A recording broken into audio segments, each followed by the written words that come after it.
Esta clase corresponde a la número 2 de patologías cardiovasculares. En esta ocasión vamos a tocar los temas de cardiopatías valvulares, en donde vamos a hablar un poco de las generalidades que se presentan en estas cardiopatías.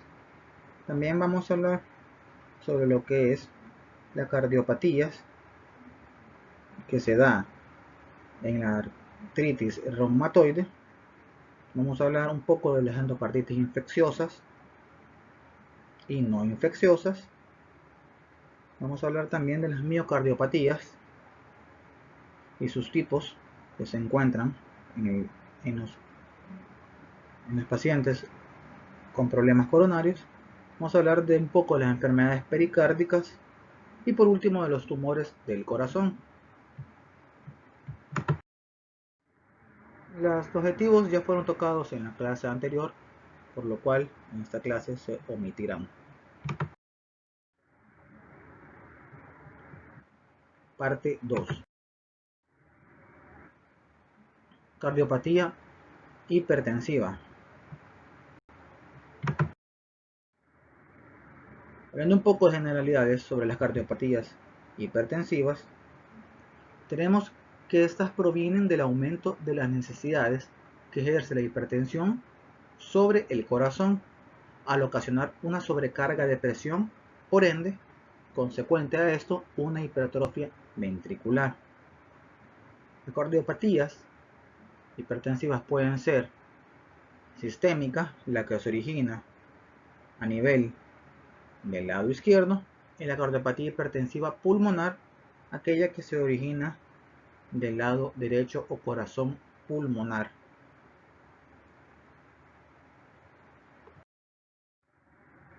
Vamos a hablar cada una de ellas. La primera es la cardiopatía hipertensiva sistémica, o conocida como del lado izquierdo. Decimos que en la hipertensión, la hipertrofia del corazón es una respuesta que es adaptativa frente a la sobrecarga de presión que da lugar a una disfunción miocárdica, dilatación del corazón y una insuficiencia congestiva, y en algunos casos puede originar una muerte súbita cardíaca.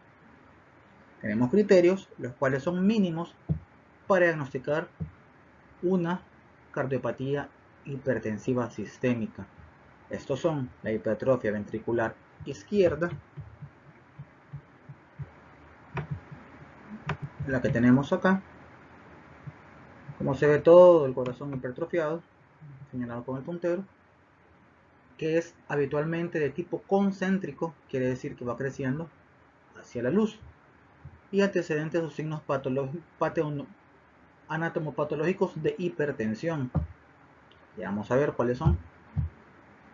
El espesor el espesor de la pared del ventrículo puede superar los 2 centímetros, y el órgano, en este caso el corazón, puede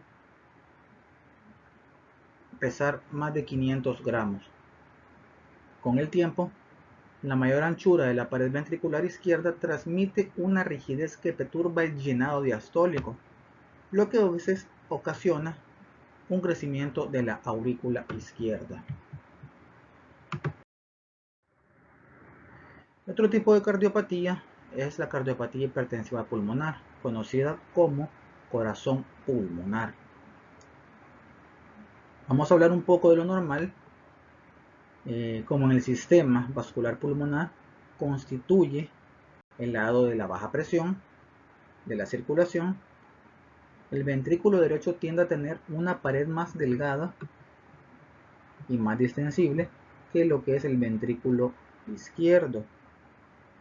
A menudo, como se denomina a esta cardiopatía como cardiopatía pulmonar, esto va a dinamar en una sobrecarga de presión sobre el ventrículo derecho y se caracteriza por una hipertrofia ventricular derecha con dilatación y posible insuficiencia secundaria a la hipertensión pulmonar. Sus causas más frecuentes son los trastornos de los pulmones, en especial las enfermedades respiratorias crónicas, como lo que es el enfisema o la hipertensión pulmonar primaria. También muy importante aquí enfermedades hipertensivas de las venas pulmonares, que se dan más a menudo en complicaciones de las cardiopatías izquierdas originadas por diversas etiologías. El corazón pulmonar puede ser agudo o puede ser crónico. El corazón pulmonar agudo se produce tras una embolia pulmonar masiva. El corazón pulmonar crónico deriva de una hipertrofia ventricular derecha secundaria a una prolongada sobrecarga de presión, como puede suceder en muchas ocasiones en las neumopatías crónicas. Morfológicamente, el corazón pulmonar agudo se observa dilatado del ventrículo derecho sin hipertrofia. Su forma semilunar normal se transforma en un ovoide dilatado. Una hipertrofia ventricular derecha más sutil puede adoptar la forma de un engrosamiento en los haces musculares que constituye el infundíbulo de salida, justo totalmente por debajo de la válvula pulmonar o de la banda moderadora. El fascículo muscular que conecta el tabique interventricular con el músculo papilar anterior del ventrículo derecho. Vamos a hablar un poco de las cardiopatías valvulares, un poco de generalidades. Este tipo de patología puede atraer la atención en clínica debido a una estenosis, una insuficiencia o la combinación de ambas. La estenosis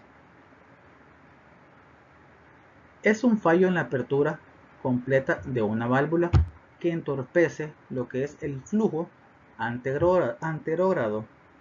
La insuficiencia deriva de un fallo en su cierre completo, lo que permite la inversión del flujo. El término insuficiencia funcional se emplea para describir la incompetencia de una válvula derivada de una anomalía en alguna de sus estructuras de soporte. Por ejemplo, la dilatación del ventrículo derecho o izquierdo a veces tira hacia abajo y hacia afuera de los músculos papilares ventriculares e impide así el cierre correcto de una de las valvas mitrales o tricúspidas, por lo demás que fueran normales. Las consecuencias clínicas de una disfunción valvular varían según la estructura implicada, su grado de deterioro, la velocidad con la que aparezca, la rigidez y la calidad de los mecanismos compensadores. Tenemos en esta imagen los principales orígenes de las valvulopatías cardíacas, tanto de origen mitral como de origen aórtico. Pueden ver todo listadito. La estenosis mitral como cicatrización postinflamatoria, una de sus orígenes. La estenosis aórtica, también cicatrización postinflamatoria. Estenosis aórtica calcificada senil y calcificación sobre una deformación valvular congénita. La insuficiencia mitral puede estar debido a una alteración de las valvas y comisuras, alteración del aparato tensor, endocarditis infecciosa, cicatrización postinflamatoria. También tenemos alteraciones de la cavidad ventricular izquierda y su anillo, que puede afectar una insuficiencia. En insuficiencia aórtica también tenemos cicatrización postinflamatoria, síndrome de Marfan, endocarditis infecciosa. Y en enfermedad aórtica podemos tener una dilatación degenerativa de la aorta, espondilitis anquilosante, artritis reumatoide y también el síndrome de Marfan. Hablando un poco de generalidades, las principales lesiones valvulares funcionales son las siguientes: estenosis aórtica, que es debido a una mayormente calcificación de una de las válvulas aórticas normales; insuficiencia aórtica, que es debido a una dilatación de la aorta ascendente, en general ligada a la hipertensión y al envejecimiento; estenosis mitral, como la que se origina en la cardiopatía reumática; insuficiencia mitral, en la que a nivel microscópico se genera una generación mixomatosa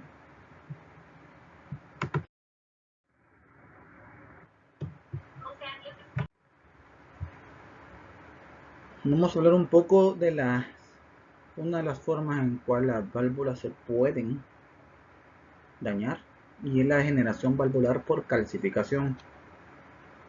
Se dice que las válvulas cardíacas están sometidas a unos esfuerzos mecánicos repetidos de gran intensidad, sobre todo en los puntos de articulación de las cúspides y las valvas, debido a lo siguiente: un mínimo de 40 millones de contracciones cardíacas anuales, una deformación tisular apreciable con cada contracción, unos gradientes de presión transvalvulares durante la fase cerrada de cada contracción que llega a unos 120 milímetros de mercurio en las válvulas mitral y 80 milímetros en la válvula aórtica. Por tanto, no es extraño que estas delicadas estructuras sufran unos daños acumulados y una calcificación distrófica que origina una disfunción clínica de mucha importancia. Entonces, las válvulas que se pueden verse afectadas por degeneración valvular calcificada son la aórtica, en una bicúspide congénita aórtica y en una válvula mitral que tenemos en estas imágenes. Vamos a hablar ahora de la estenosis aórtica calcificada. Es la más frecuente de todas las alteraciones valvulares. Suele ser de forma adquirida o también puede verse en una forma esporádica.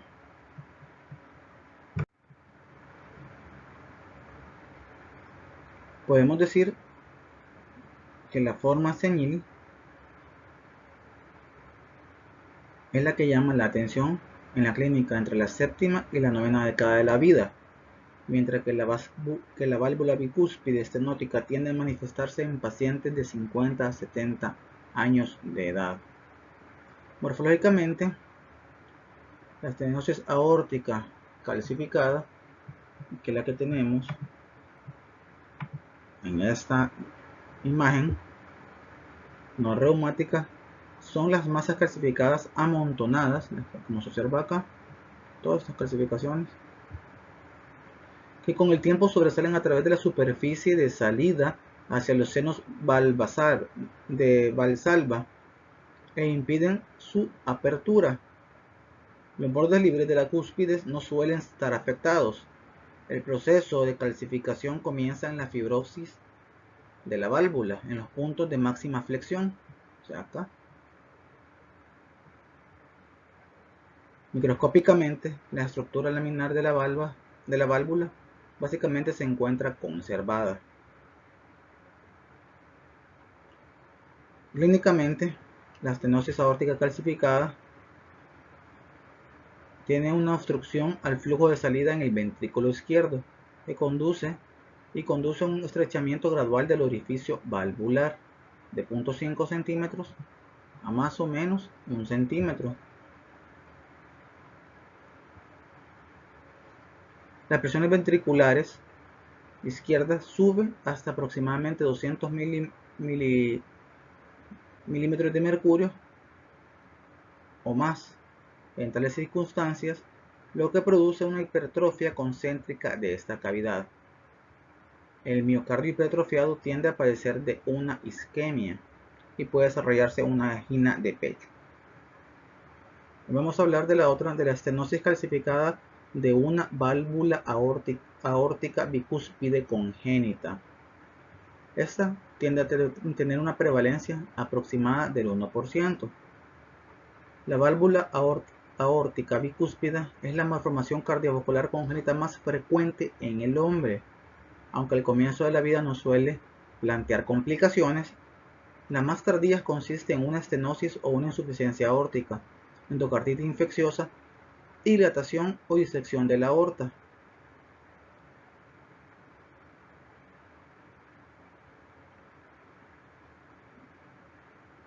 Estos procesos son los responsables más o menos del 50% de los casos de estenosis aórticas en los adultos.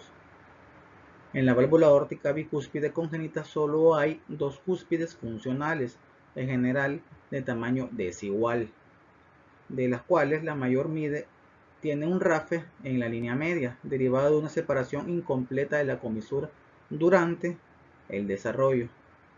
Menos veces las dos cúspides son del mismo tamaño y no existe rafe.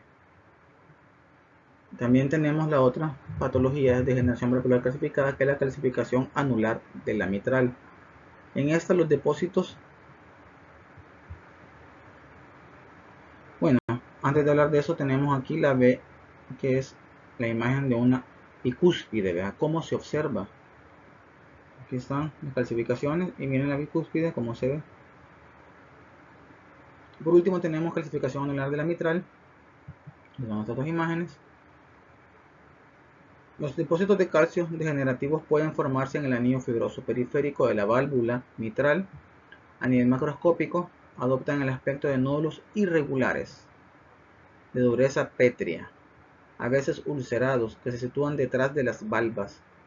Esto tiene una regla. El proceso no afecta el funcionamiento valvular, o si no adquiere importancia clínica. Sin embargo, en casos atípicos, las clasificaciones anular mitral puede producir la siguiente: reflujo al dificultar la contracción fisiológica del anillo valvular.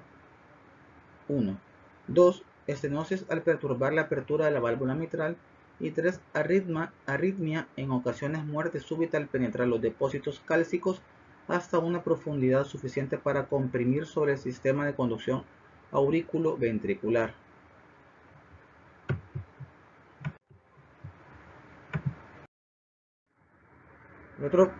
La otra patología valvular es el prolapso de la válvula mitral, que se conoce como, microscópicamente, se observa como una degeneración mixomatosa de la válvula mitral.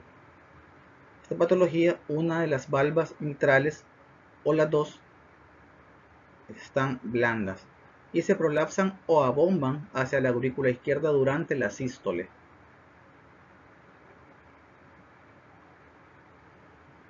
El prolapso de la válvula mitral más o menos afecta un 3% de los adultos. Una pequeña minoría de personas aquejadas del proceso pueden dar lugar a complicaciones importantes. Morfológicamente, la transformación anatómica característica de esta es el abombamiento intercordal de las valvas mitrales o porciones de las mismas. Las estructuras alteradas a menudo están aumentadas de tamaño, con superficies sobrantes y son gruesas y corneosas. Los cambios secundarios reflejan la sobrecarga y la lesión acaecida en las válvulas protuyentes. ¿Ven cómo se observan las válvulas? Aquí totalmente engrosadas. ¿Ven? El engrosamiento fibroso de las valvas, sobre todo cuando rozan entre sí. Engrosamiento fibroso lineal de la superficie endocárdica, el ventrículo izquierdo, donde las cuerdas excesivamente largas chocan de golpe o se restriegan sobre ella. Engrosamiento del endocardio parietal del ventrículo o de la aurícula izquierda, a raíz de la lesión debido a la fricción suscitada por las valvas prolapsadas hipermóviles.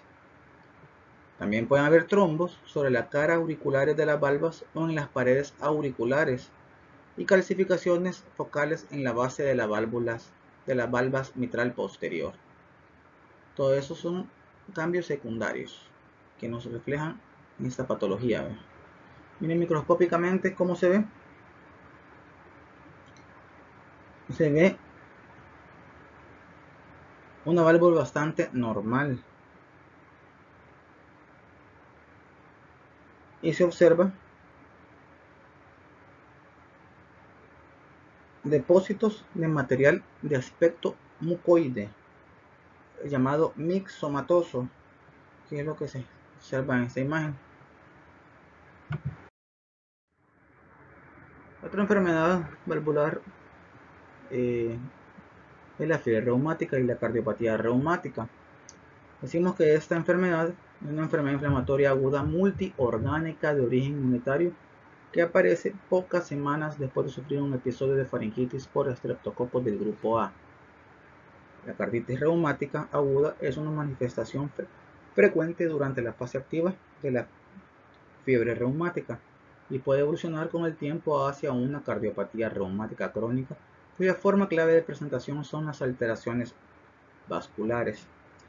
Histológicamente lo que se va a evidenciar son estas estructuras de acá, microscópicamente hablando, conocidas como cuerpos de Aschoff, que constan de focos de linfocitos tipo T, células plasmáticas sueltas, macrófagos activados redondeados llamados células de Aniscoff, que son las que tenemos acá, son células de Aniscoff. Estos son macrófagos que presentan un citoplasma abundante y unos núcleos centrales redondeados u ovoides. La cromatina se observa dispersa en una cinta central y fina ondulada, también conocida como células en oruga. También tienden a volverse multinucleados, así como en la imagen. La inflamación del endocardio y de la válvula izquierda, tenemos acá, se asocia de manera específica a una necrosis fibrinoide, donde dentro de la cúspide o a lo largo de las cuerdas tendinosas, por encima de estos focos necróticos hay pequeñas vegetaciones denominadas verrugas, que miden aproximadamente de 1 a 2 milímetros, que siguen la línea de cierre. Estas vegetaciones, que estamos viendo acá, colocan la cardiopatía reumática en el seno de un grupo reducido de trastornos asociados a una valvulopatía vegetante. Cada uno de estos tiene sus rasgos propios morfológicos peculiares.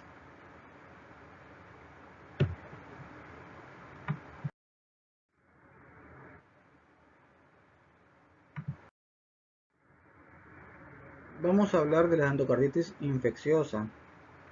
Esta es una infección grave caracterizada por la colonización o la invasión de válvulas cardíacas o el endocardio parietal por algún microorganismo.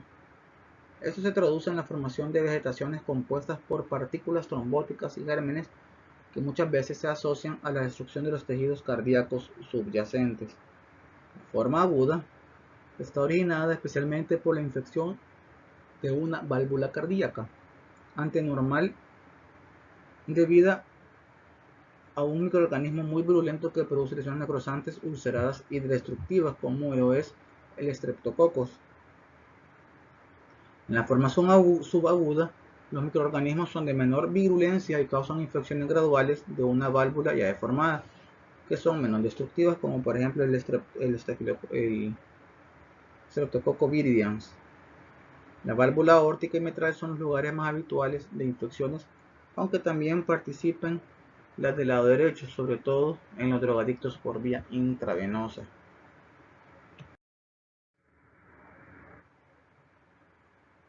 En esta imagen podemos observar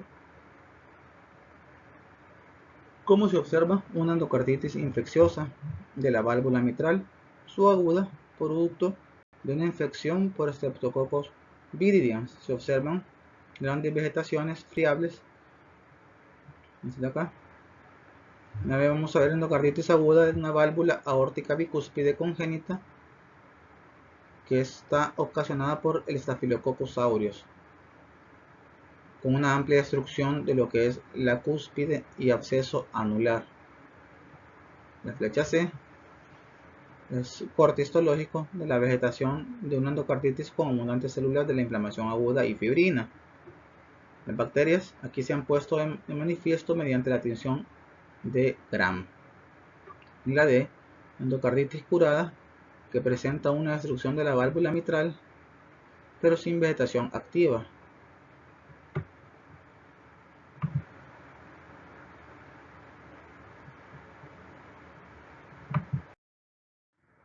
Vamos a hablar de las vegetaciones no infectantes.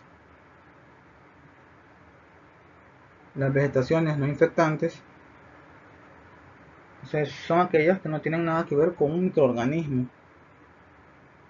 Estos se originan por una endocarditis trombótica no bacteriana y por una endocarditis lúpicas, denominada endocarditis de Liebman-Sachs.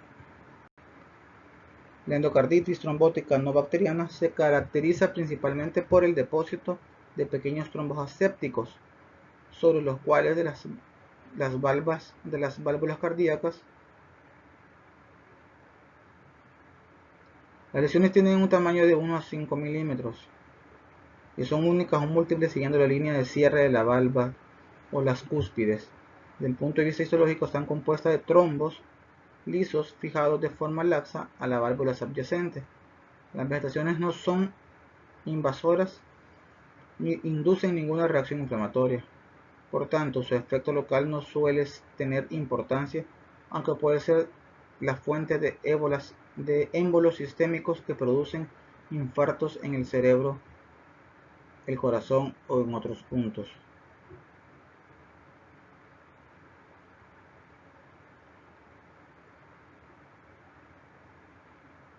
Ahora vamos a hablar de lo que es la endocarditis marasmática. Esto es cuando coexiste con trombosis venosa profunda, émbolos pulmonares u otros hallazgos indicativos de un estado subyacente de hipercoagulabilidad generalizada.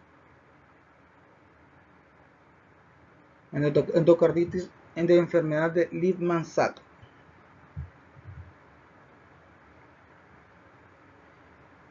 En esta enfermedad a veces se observa una valvulitis mitral y tricuspidea con vegetaciones asépticas de escaso tamaño, llamadas endocarditis de Liebman-Sachs. Las lesiones son pequeñas, vegetaciones de 1.4 de diámetro, únicas o múltiples asépticas y de color rosado, cuyo aspecto suele ser verrugoso. Se distribuyen sobre la cara inferior de las válvulas auriculoventriculares, en el endocardio valvular, en las cuerdas o en el endocardio parietal de las aurículas o los ventrículos. Vamos a hablar de las miocardiopatías. Este término se emplea para describir las enfermedades cardíacas resultantes de una alteración en el miocardio.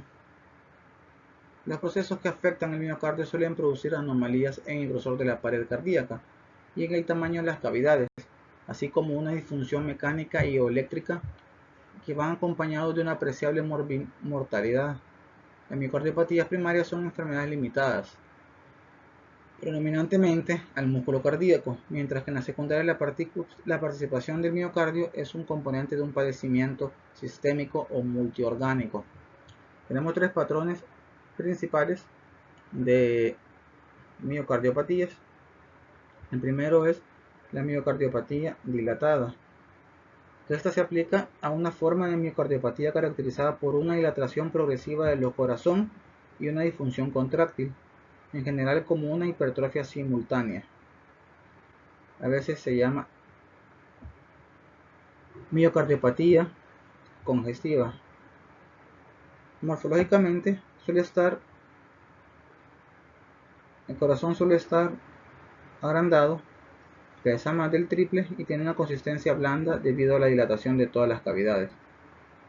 Las alteraciones histológicas son inespecíficas y suelen señalar hacia ningún agente causal.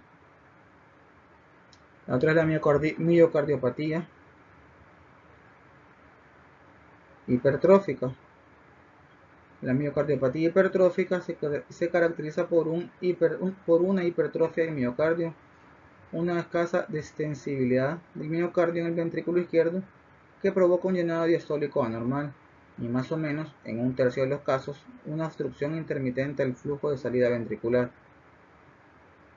Morfológicamente, el rasgo fundamental de la miocardiopatía hipertrófica es una enorme hipertrofia del miocardio, normalmente sin dilatación. El corte transversal e hipertrofia es simétrica por todo el corazón. La cavidad ventricular pierde su forma habitual redondeada o ovoide y puede quedar comprimida, adoptando una configuración de tipo plano. La otra tipo de miocardiopatía es la restrictiva, y la miocardiopatía restrictiva es un trastorno caracterizado por un descenso básico de la distensibilidad ventricular que deteriora el llenado ventricular durante la diástole. Como la actividad contráctil del ventrículo izquierdo no suele estar afectada, las anomalías funcionales pueden contribuirse con el de una pericarditis constrictiva.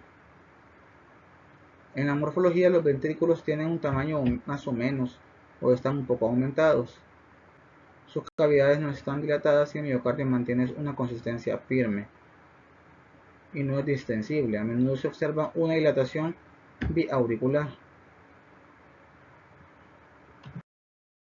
Aquí tenemos la miocardiopatía y disfunción indirecta del miocardio, patrones funcionales y causas. Tenemos el patrón funcional, que puede ser dilatado, hipertrófico o restrictivo. Fracción de eyección del ventrículo izquierdo tenemos que para el dilatado es de 40, para el hipertrófico es de 50 a 80 y para el restrictivo de 45 al 90. Los mecanismos de la insuficiencia cardíaca tenemos que para el dilatado es deterioro de la contractibilidad, para el hipertrófico es deterioro de la distensibilidad y para el restrictivo es deterioro de la distensibilidad. Las causas del fenotipo para la dilatada son genéticas, alcohol, parto, miocarditis, hemocromatosis, anemia crónica, doxorubicina, sacardiosis e idiopática. Para la hipertrófica pueden ser genéticas, ataxia de Friedreich, tesaurismosis, recién nacidos de madre diabética. Y para la restrictiva pueden ser amiloidosis, fibrosis y radiación idiopática. Vamos a hablar cada una de las miocardiopatías. La miocardiopatía dilatada. El término miocardiopatía dilatada se aplica a una forma de miocardiopatía caracterizada por una dilatación progresiva del corazón y una disfunción contráctil, así como se observa en el corazón. Este corazón suele estar agrandado y pesa más del doble de lo normal y tiene una consistencia blanda debido a la dilatación de todas las cavidades. Los trombos parietales son frecuentes y son una fuente posible de tromboembolismo. No existe alteración valvulares primarias y cuando hay una insuficiencia mitral o tricuspidia, las alteraciones histológicas de la miocardiopatía dilatada son inespecíficas. La mayor parte de los miocitos están hipertrofiados con núcleos de mayor tamaño, pero algunos se encuentran atenuados, estirados y son irregulares. Y como podemos ver en la imagen, en la tinción de Masson se va a observar una fibrosis intersticial.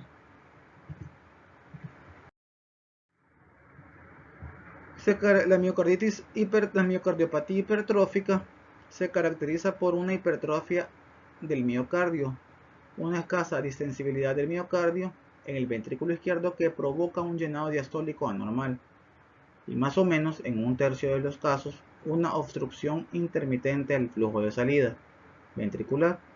El corazón posee unas paredes gruesas, pesa más y presenta hipercontractibilidad. Su patrón clásico consiste en un engrosamiento desproporcionado del tabique interventricular, denominada a menudo hipertrofia septal asimétrica. El 10% de los casos de hipertrofia es simétrica por todo el corazón. Los rasgos histológicos pueden ser una amplia hipertrofia de los miocitos, como se ve en la imagen, desorganización caprichosa de los haces de los miocitos y áreas de fibrosis intersticial por sustitución del componente cardíaco. La miocardiopatía es conocida como miocardiopatía restrictiva, que es un trastorno caracterizado por un descenso básico de la distensibilidad ventricular que deteriora el llenado ventricular durante la diástole. Suele ser idiopática o también está asociada a distintas enfermedades o procesos relacionados con el miocardio, sobre todo la fibrosis por radiación, la amiloidosis, la sarcoidosis, los tumores metastásicos o el depósito de metabolitos acumulados por alguna enzimopatía congénita. Los ventrículos tienen un tamaño más o menos normal o están pocos aumentados, sus cavidades no están dilatadas y el miocardio mantiene una consistencia firme y no es distensible. A menudo se observa una dilatación biauricular. Microscópicamente puede no haber más que una fibrosis intersticial focal o difusa de dimensiones mínimas o amplias.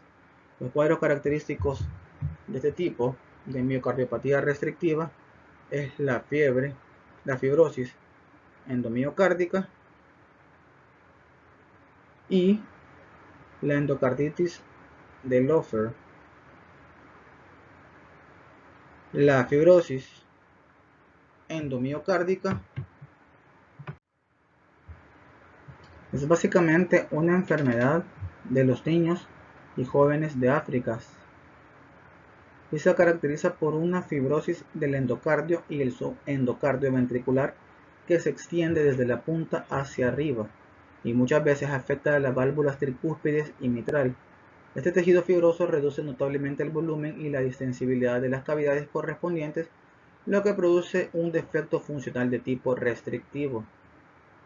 En muchas ocasiones va a haber formación de trombos, de que el tejido fibroso deriva de su organización. La endomiocarditis de Loeffler también se llama como fibrosis endomiocárdica con grandes trombos parietales, como rasgo típico de ella. Su aspecto morfológico es similar al de la enfermedad tropical, pero además de los cambios cardíacos suele haber una eosinofilia periférica, más infiltrados eosinófilos en otros órganos.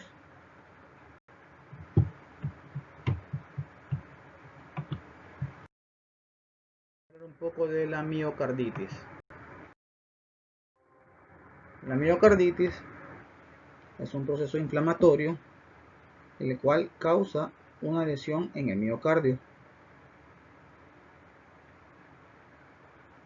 En esta imagen tenemos las principales causas de miocarditis, pues infecciosas e inmunitarias. Tenemos otras que pueden ser de origen desconocido. También hay miocarditis de causas no infecciosas, entre ellas se encuentran las alérgicas y en general frente a fármacos como los antibióticos o antihipertensivos. Como se observa en la imagen, la miocarditis linfocítica vinculada a una lesión de miocitos. También tenemos la miocarditis alérgica, caracterizada por un infiltrado inflamatorio intersticial compuesto de gran parte por eosinófilos y células inflamatorias mononucleares. En la C tenemos una miocarditis de células gigantes, están acá, con un infiltrado inflamatorio mononuclear que contiene linfocitos y macrófagos. En la D tenemos una miocarditis de enfermedad de Chagas.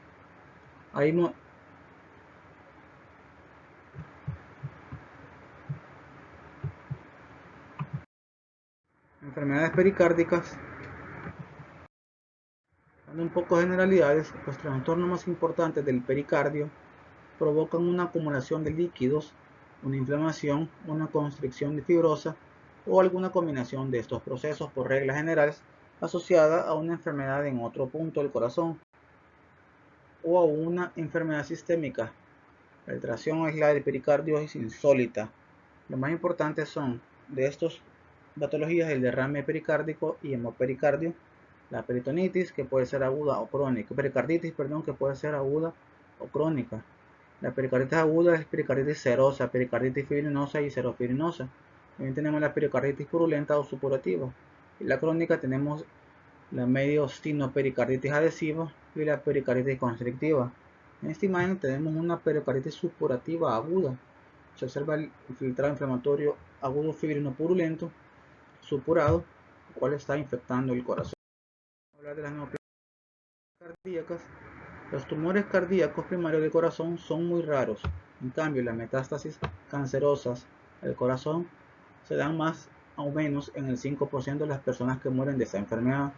Los tumores cardíacos primarios más frecuentes tenemos, que son los mixomas, los fibromas, los lipomas, los fibroblastomas papilares, los rhabdomiomas y los angiosarcomas. Los primeros 5 de estos tumores son de origen benigno y el último es de origen maligno, el angiosarcoma. En conjunto, representan el del 80 al 90% de los tumores primarios del corazón. Vamos a hablar de uno de ellos, que es el mixoma. Observen la imagen. Son tumores primarios del corazón más frecuentes en los adultos. Se trata de una neoplasia benigna relacionada habitualmente con anomalías de los cromosomas 12 y 17, que se cree que estas nacen de células mesenquimatosas multipotenciales primitivas. Alrededor del 90% están situados en las aurículas, la región de la fosa oval, en el tabique interauricular y en su lugar de origen predilecto. suelen ser únicos, pero a veces aparecen en varios al mismo tiempo. El tamaño de los mixomas oscila desde 1 centímetro hasta 10. Son sesiles o pediculados y varían desde masas duras no lobulares, moteadas por la hemorragia, hasta lesiones blandas translúcidas, papilares o vellosas de aspecto gelatinoso.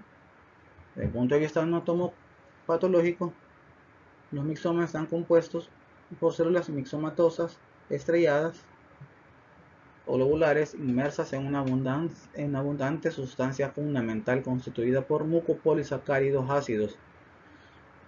Resultan características unas estructuras peculiares de tipo vascular y glandular. Normalmente hay hemorragia e inflamación mononuclear. El otro tumor que vamos a hablar es el fibroelestoma papilar. Estos son tumores que pueden ser anecdóticos, semejantes a un anemoma marino, que se descubre a menudo en autopsias. Estos pueden embolizar y eso cobra importancia clínica. Suelen estar situados sobre las válvulas, especialmente en la cara ventricular de las válvulas semilunares y en la auricular de las auriculoventriculares. Consta de un agregado inconfundible de prolongaciones filiformes que mide hasta 1 centímetro de longitud y varios centímetros de diámetro. Desde el punto de vista histológico, estas estructuras están compuestas por un núcleo de tejido conjuntivo mixoide que contiene una abundante matriz mucopolisacárida y fibras elásticas cubiertos por un endotelio superficial. Cualquier duda que tengan, por favor, para eso están los foros. Cualquier comentario, pues sería en el campus. Muchas gracias, espero que les haya quedado claro.